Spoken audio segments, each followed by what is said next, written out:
Bonjour à tous, merci de m'avoir invité pour cette journée d'études. Je vais me présenter rapidement. Je suis Denis Parade, consultant formateur à Toulouse. Donc j'interviens sur différents domaines qui me passionnent. L'un d'eux est les cartes mentales, les cartes heuristiques, le mind mapping, où je donne des formations à des adultes, à des enseignants, des collégiens, des lycéens. Bien sûr, je traite de la visualisation de données, c'est pour ça que je suis devant vous aujourd'hui.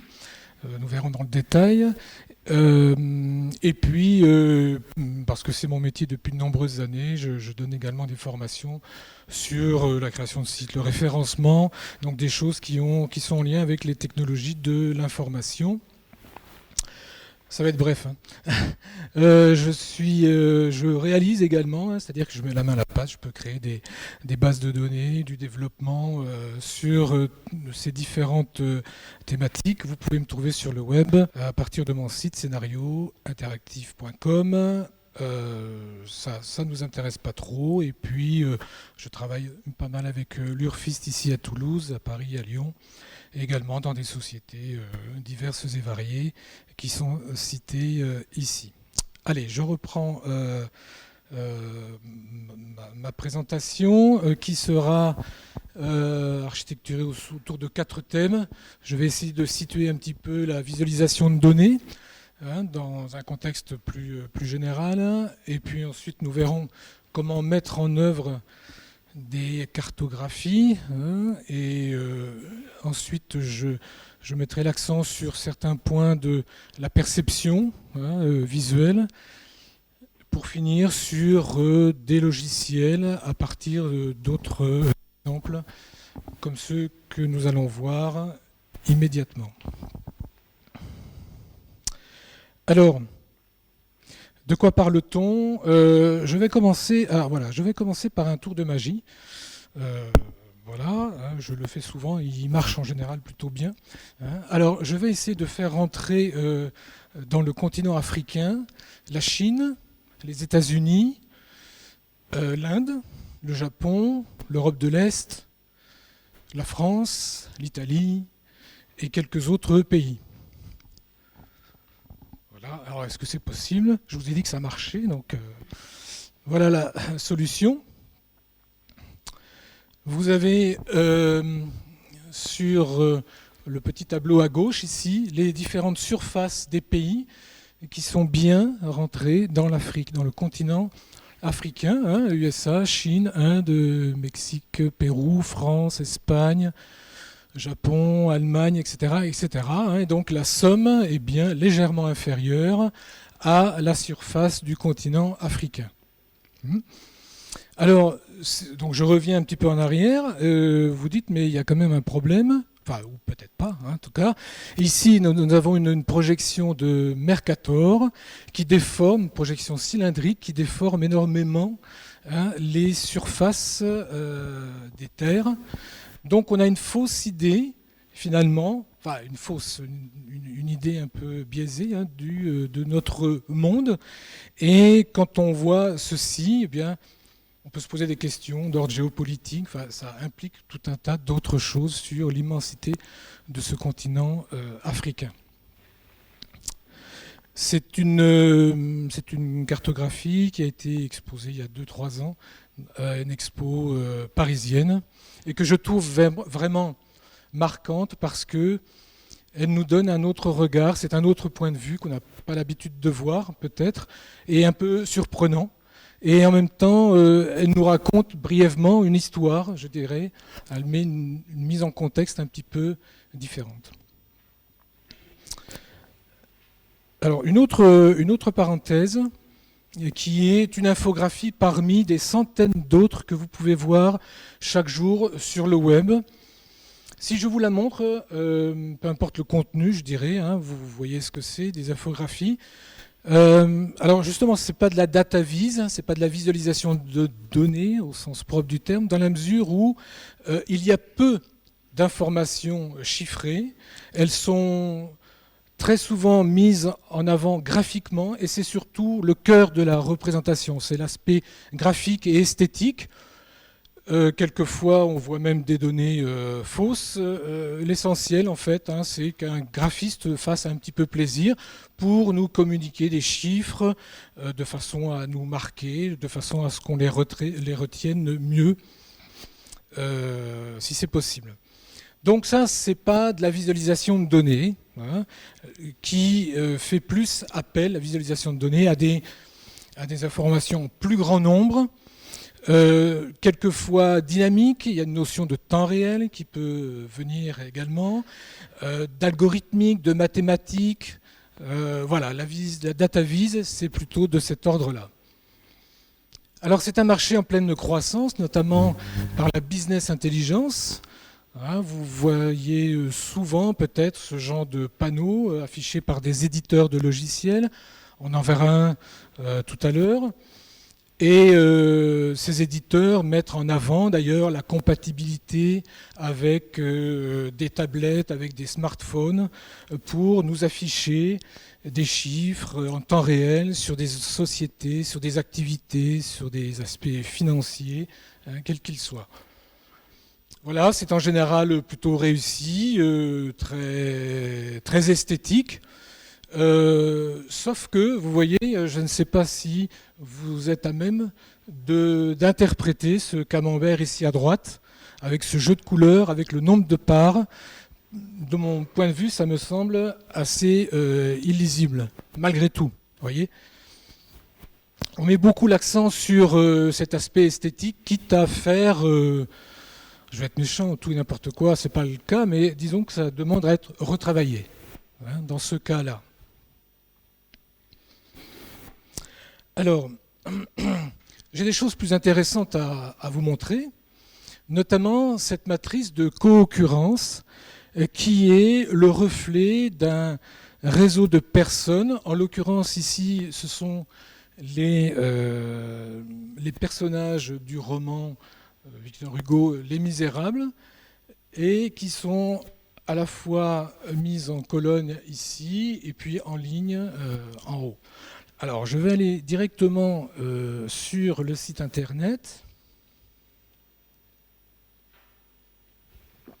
Voilà.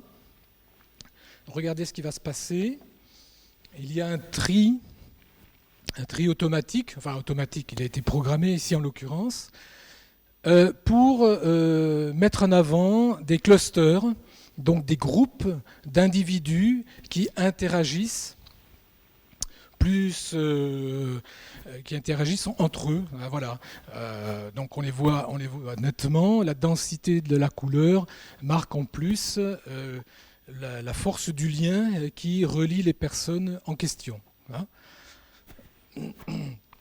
Donc c'est un réseau, mais sous forme matricielle. Alors bien sûr, c'est une matrice symétrique, puisque si j'interagis avec quelqu'un, si je lui parle, on peut imaginer que l'autre me parle aussi, donc il y a un contact et c'est symétrique. Hein, voilà. Alors on peut, à travers cette petite démo en ligne ici, voir également des interactions par fréquence. Hein, quelles sont les personnes qui échangent le plus entre elles, hein, par rapport à celles qui ont un rôle plus léger dans le roman ici.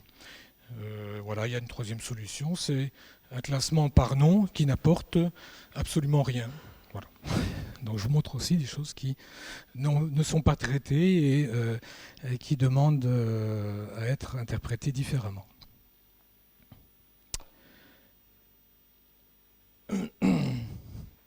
Ah, voici un autre exemple. Je vais aller directement sur le lien web.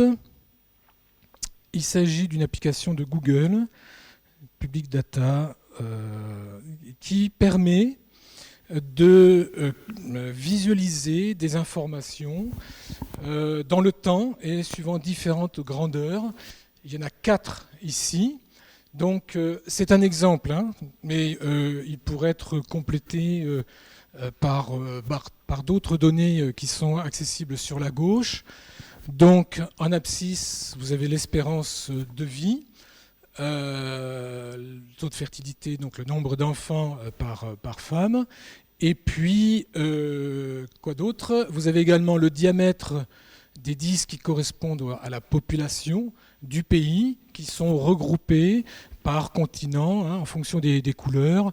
Enfin, vous le voyez aussi bien que moi, l'Afrique étant plutôt rose, les pays asiatiques en bleu, etc. Voilà. Et il est possible, bien sûr, de faire jouer la ligne de temps ici. Donc on se déplace des années, j'ai pas vu, mais des années 60 pour arriver à nos jours.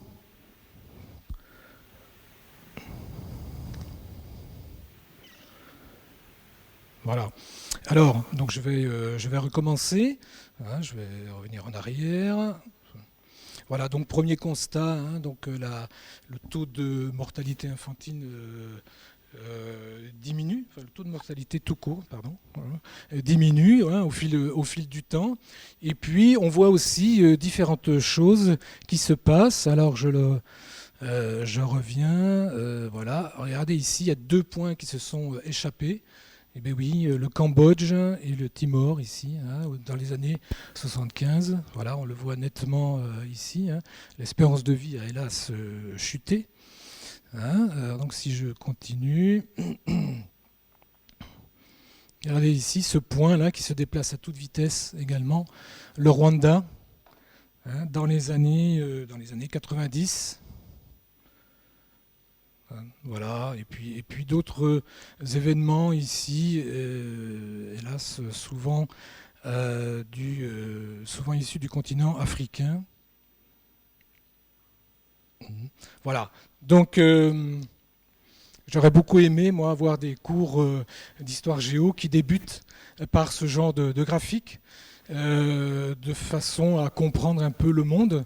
Je trouve ça assez extraordinaire, sachant encore une fois que l'on peut mettre en paramètres ce que l'on veut dans la liste de gauche, mettre en exergue également certains pays, donc que l'on suit avec des étiquettes.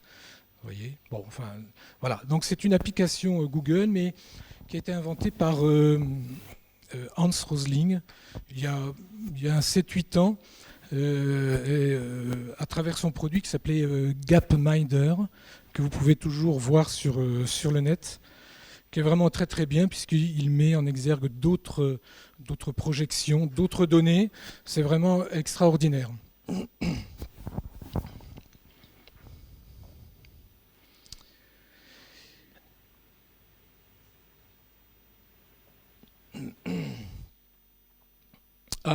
Une autre représentation, on change de domaine.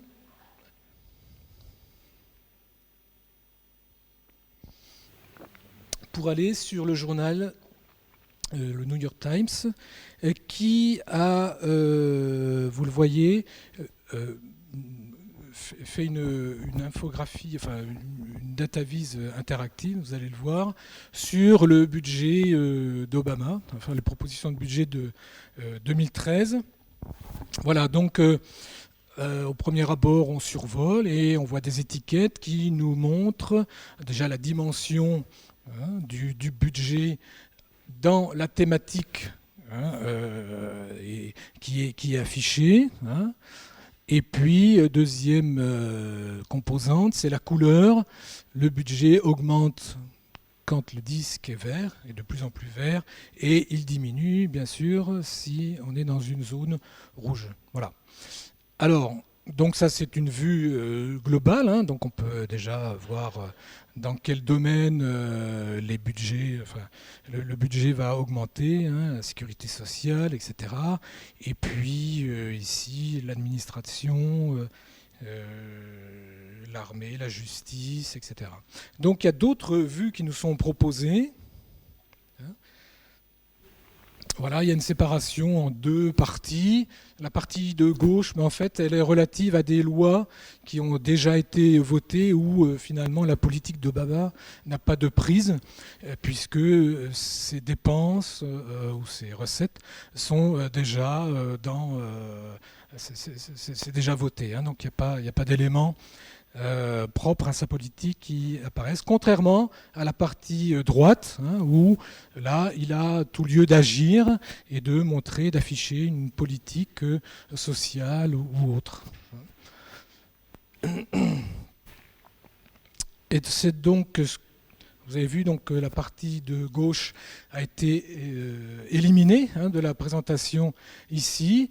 Et par colonne, cette fois-ci, on a le détail des différents postes qui sont soit à la baisse, comme je l'ai dit ici, les aspects militaires, voilà, qui sont principalement diminués, et puis d'autres comme l'éducation. Alors, il y a certains éléments de budget qui sont diminués, d'autres augmentés. Enfin, voilà. Donc au survol, on a le détail en fait, de la politique d'Obama. Et puis, dernier volet, on a rapatrié donc, toute la partie de gauche pour ventiler dans les différentes thématiques que j'ai déjà citées, voilà, le domaine de la santé, la sécurité sociale. Voilà. Et donc on voit assez rapidement, me semble-t-il, d'un coup d'œil, où sont les budgets, les gros budgets, et qu'est-ce qui va se passer dans les propositions d'Obama.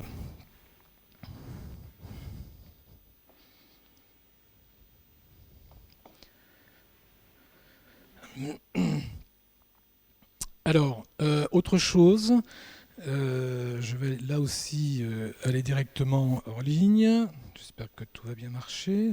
Oui. Alors, on est dans le domaine de la finance, de l'économie. Alors, je suis un peu moins à l'aise là-dessus, donc je vais plutôt voir les aspects techniques qui sont pour moi assez impressionnants. On est en 3D. Alors, c'est en fait le taux de... ce sont des taux d'emprunt, en fait, la rentabilité des taux d'emprunt à court, moyen ou long terme. Donc ici, vous avez les années et puis les projections ensuite sur cet axe-là, avec les rendements qui sont dans l'axe vertical. Voilà, donc c'est toujours aux États-Unis et on nous propose différents points de vue. Celui-ci, justement, avec la rentabilité, avec les projections dans le temps. On peut aussi zoomer et s'attarder sur certains détails, comme vous le voyez, repartir en arrière, avoir une autre vue sur l'évolution entre certaines années, etc. Vous voyez. Donc on se déplace vraiment dans un univers 3D. On est vraiment au cœur de la donnée. Voilà, là on est repassé en Allemagne. Ici également. Alors, ce qui est formidable, c'est ça, en fait, pour moi. Je suis sur le web, dans un simple navigateur. Je n'ai rien téléchargé, mais j'ai la possibilité d'examiner sous différents angles et donc d'interpréter, de découvrir aussi, je dirais, des éléments qui, pour moi, sont assez complexes, mais en choisissant l'angle de vue, je peux donc découvrir des évolutions et mieux comprendre la finance, ici en Allemagne ou ailleurs. Vous voyez, cette immersion dans un espace de données en 3D, pour moi, ça m'interpelle beaucoup parce que ce sont des éléments que j'avais imaginés il y a pas mal d'années et ça existe et c'est peut-être une voie qui va s'étendre dans le futur, je ne sais pas, c'est difficile d'estimer, mais en tout cas je trouve ça très, très parlant et vraiment techniquement en plus assez fort.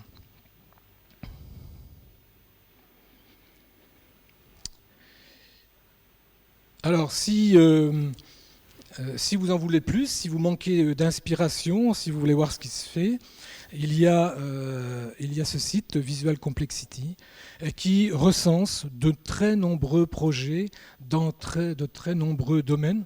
Vous les voyez ici. Et donc c'est plein d'imagination, plein de découvertes formidables. Et ici, par exemple, un réseau qui ressemble un petit peu à ce que je vous ai montré tout à l'heure, hein, les personnages du roman, hein, Les Misérables. Ils pourraient être aussi représentés sous cette forme-là. Hein.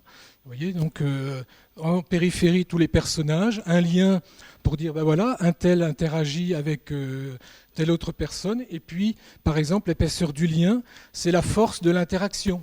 Est-ce qu'elle est-ce qu'elle arrive souvent? De quelle façon? Enfin bon, voilà, il y a tout un tas de choses à imaginer hein, comme ceci.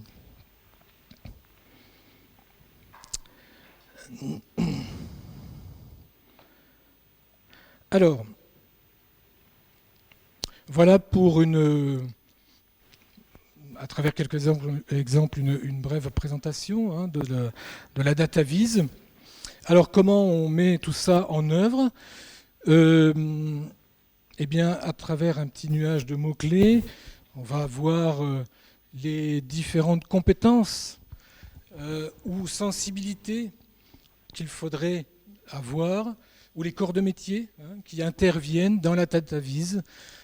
Donc, au-delà de la manipulation de données, eh bien, il y a aussi peut-être le langage de l'informatique, la sensibilité visuelle, au design, ça me semble très important, l'interactivité, donner du sens, construire une histoire,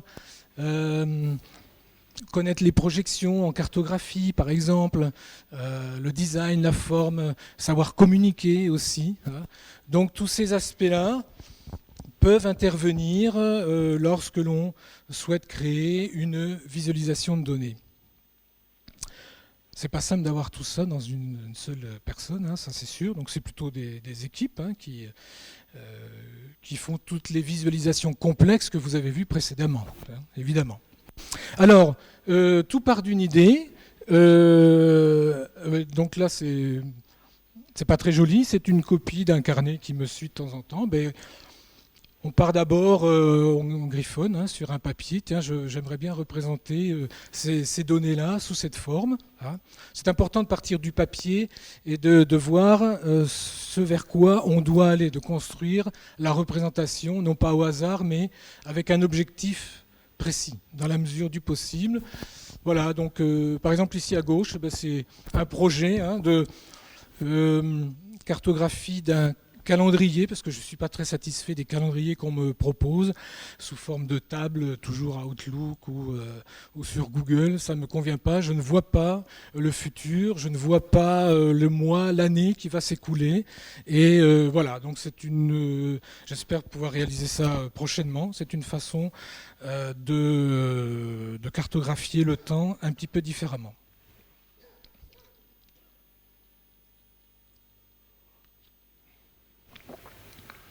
Après avoir l'idée, il faut avoir les données. Alors, soit elles sont saisies, soit elles sont collectées à travers des pages web, soit elles sont extraites d'une base de données, telle que celle que propose l'Open Data, par exemple, hein, qui nous donne de plus en plus d'informations que l'on peut exploiter. Donc on peut aussi les extraire d'une base de données et fabriquer un fichier Excel hein, pour avoir un jeu de données à plat. Il y a des outils qui nous aident hein, pour explorer le web et capturer un certain nombre de données telles que Outwit, hein, que vous voyez à droite. Ce sont des logiciels qui vont automatiser en fait, cet import de données. Prochaine étape. Nettoyer. Alors ça, c'est pas la plus facile, hein, cette étape-là. C'est même la moins rigolote et la plus chronophage, sans doute. Alors, quelques exemples hein, réels, hein, issus du Web of Science, on en a parlé tout à l'heure. Vous voyez ici des noms avec l'initiale du prénom, où il y a une virgule, où il y a un point derrière, ou pas. Un prénom composé, là où vous le voyez. Voilà, hein, donc je pense que ça vous parle tout ça, parce que c'est votre métier. Et puis, alors, hier, pas plus tard qu'hier, j'ai fait une extraction d'Infogreffe qui a libéré aussi les données des sociétés, hein, de milliers de sociétés. Et puis, voilà, j'ai regardé un fichier comme ça, avec plein de noms de sociétés. Hein, puis, pouf, je tombe sur sur cet élément-là, ou le nom, point d'interrogation, hein, j'étais sous Excel bien sûr, et puisqu'il y avait le code INSEE derrière, je suis allé voir quel était le nom de cette société qui ne s'affichait pas. Eh bien, son nom c'est Plus belle les bulles. Plus, hein, belle les bulles. Donc plus pour Excel c'est un début de formule, sauf que ce qui suit c'est pas une formule, donc il sait plus. Donc voilà, on est typiquement là dans le travail sur un jeu de données qui n'est pas homogène, qu'il faut corriger éventuellement. Donc là aussi, certains logiciels nous aident, tels que Google Refine, que vous avez ici à droite. Bien, les données sont nettoyées, il faut les mettre au format. On travaille beaucoup, souvent, avec des fichiers CSV, comme vous avez à gauche, mais quelquefois, ce sont plutôt des fichiers JSON que votre logiciel demande, ou encore des données au format XML. Donc il faut faire le lien entre les différents formats. Là aussi, c'est pas toujours facile, même si on peut y arriver avec certains outils que l'on trouve sur le web. Bien, ensuite, choisir la bonne représentation.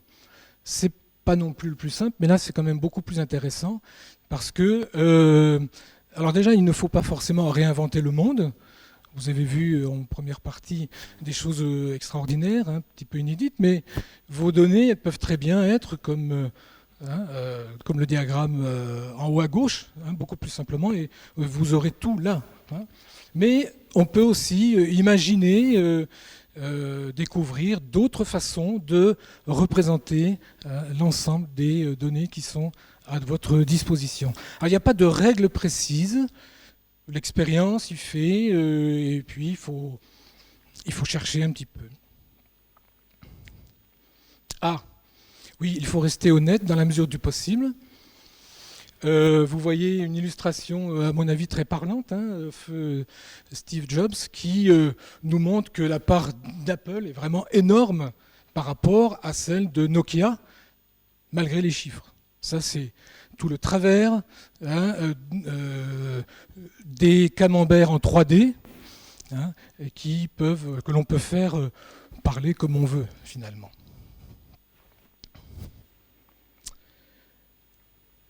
Et enfin, simplifier le maximum pour obtenir de ces deux diagrammes, celui de droite, où vous avez exactement le même nombre de données, le même nombre d'informations que celui de gauche, que l'on voit plus trop maintenant dans nos logiciels préférés, de type Excel, mais qui souvent comportent trop d'informations qui viennent perturber la lecture. Certains peuvent être d'ailleurs perturbés par cet aspect dépouillé, mais a priori, malgré tout, on a exactement le même nombre d'informations à droite et à gauche.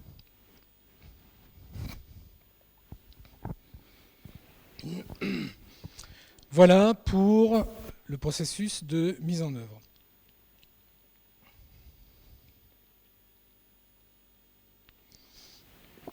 Alors rapidement, quelques points sur l'intelligence visuelle.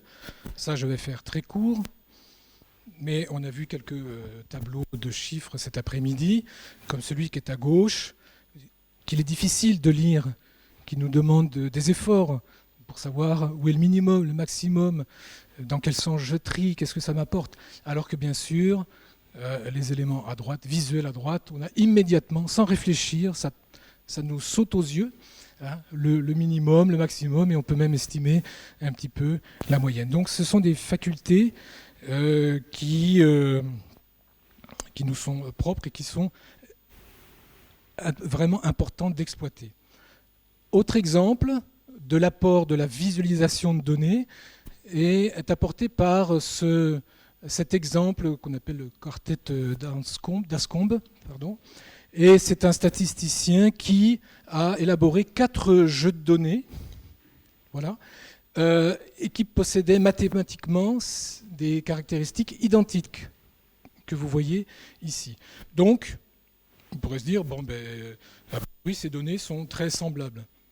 Sauf que, mises sous forme graphique, voici les 4 jeux de données. Donc vous voyez, on n'a pas à faire du tout hein, au même style d'information, voilà, malgré la cohérence mathématique précédente. Jacques Bertin, qui est un cartographe, puisqu'il est mort il est mort en 2010, Jacques Bertin a beaucoup travaillé à travers un ouvrage, Sémiologie graphique, qu'il a écrit en 1967.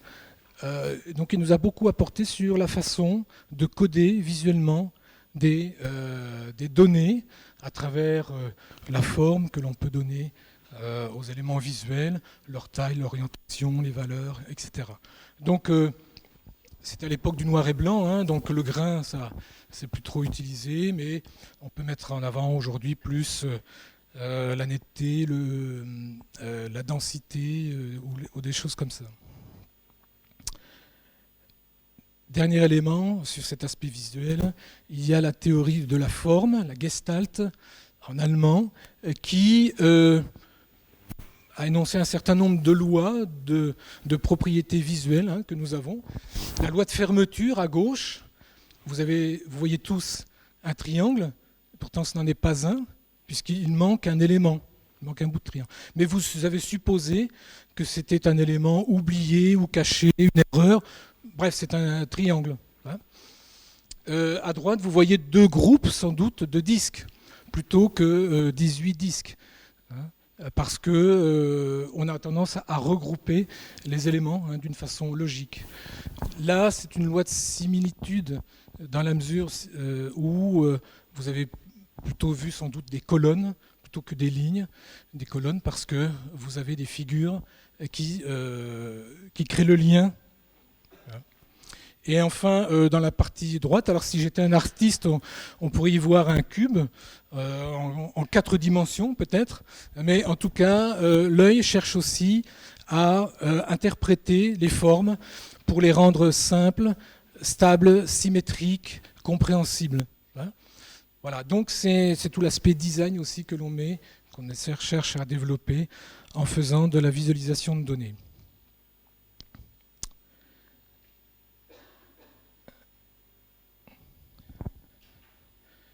Dernier volet qui concerne les logiciels et toujours à travers quelques exemples également. Alors le premier dont je voulais vous parler, c'est Gephi, ou Gephi, hein.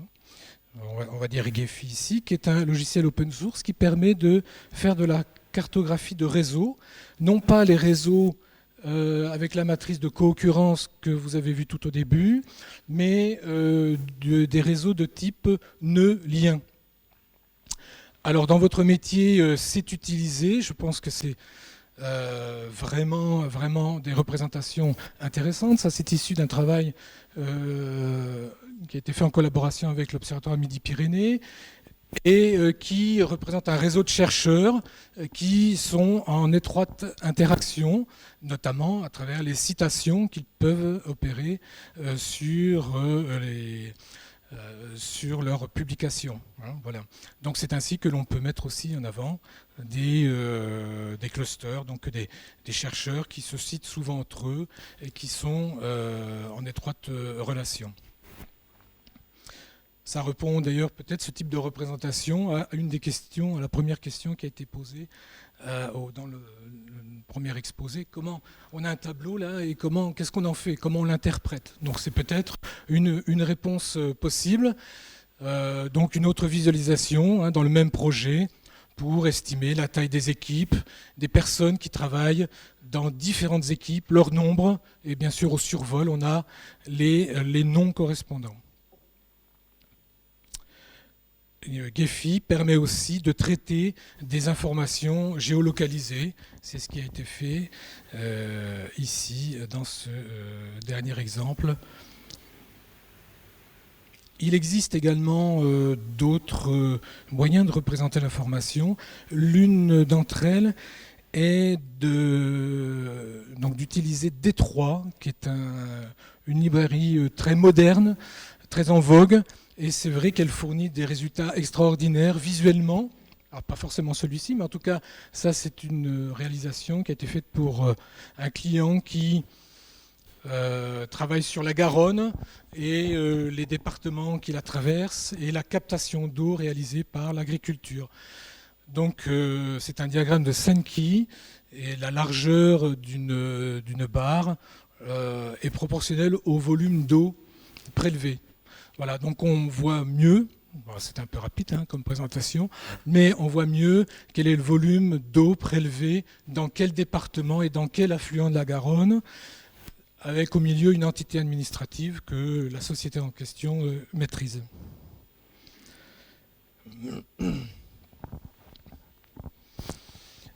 Autre logiciel, autre type de représentation, Processing, qui a servi à faire cette cartographie dans un autre domaine qui permet donc de voir l'impact sonore de 33 000 avions qui sont passés au-dessus du secteur de Papus, ici à Toulouse. Donc tout a été cumulé sur une journée, minuit tout en haut, les débuts de journée, 6 heures du matin, midi, soirée et minuit. La distance au centre est fonction du bruit de l'avion. D'accord ? Voilà, hein, donc vous voyez une densité, mais on le sait, hein, d'avions à partir de 6 heures du matin jusqu'à tard, jusqu'à très tard, puisque pour les riverains, la nuit commence à partir de 23h30 minuit. Et quelquefois, elle n'est pas si calme que ça, vous le voyez. Hein ? Donc voilà une représentation qui permet, je crois en tout cas, bien plus qu'un jeu de données, de mettre en avant un phénomène. Je n'ai pas le temps de faire la démo de Tableau, qui est un logiciel de business intelligence. Alors Tableau comme d'autres, hein, Qlik, et puis ce troisième que je connais moins. C'est un marché très prometteur puisque, comme je le disais, comme vous le savez, nous avons de plus en plus de données à mettre sous forme graphique. Donc ça, c'est un élément issu d'un tableau Excel où on obtient ce genre de graphique en 2 clics. C'est vraiment très très simple à mettre en œuvre. Et puis, vous avez également en ligne des services tels que celui-ci, RAW. Alors je vais vous montrer rapidement ce que l'on peut faire. Voilà, donc là je suis en ligne, donc je vais prendre un exemple ici, je vais faire une représentation de film avec, donc vous voyez comme données, j'ai le film, donc son titre, dans quel genre, quel est le budget, etc. Je vais choisir ici, parmi toutes les représentations hein, qui me sont proposées, je vais prendre un tree map, hein, et je descends, et je vais donc construire comme ceci, en faisant glisser. Alors comme hiérarchie, je vais prendre tout d'abord le genre, voilà, donc immédiatement en dessous, hein, le tree map se construit. Size, je vais prendre le budget, voilà, ok. Et puis donc je vais mettre les titres des films, voilà, en deuxième élément de la hiérarchie, ok, parfait, ça manque un peu de couleur. Et je vais prendre le genre, voilà, comme couleur, voilà. Hein, donc rapidement, vous voyez, par quelques glissés-déposés, je peux construire un tree map, là, hein, avec un fichier à plat, que je peux importer, bien sûr. Hein, et puis en plus, là, je peux dire, en fait, ça, c'est pas assez large, hein, j'ai besoin de 1200 pixels, etc. Ajuster les couleurs et exporter le tout sous forme d'image ou sous forme de fichier vectoriel et ou l'importer dans mon site internet. Voilà. Vous voyez, c'est très simple. Ce type d'outil-là, il y en a de plus en plus sur le web. Ça permet de faire des cartographies simples, immédiates et à moindre coût, de tester les choses. Vous voyez ? Et oui, j'ai été vite, mais j'avais pas beaucoup de temps, donc sauf erreur de ma part. Voilà, donc j'ai terminé pour cette présentation. Voilà, merci.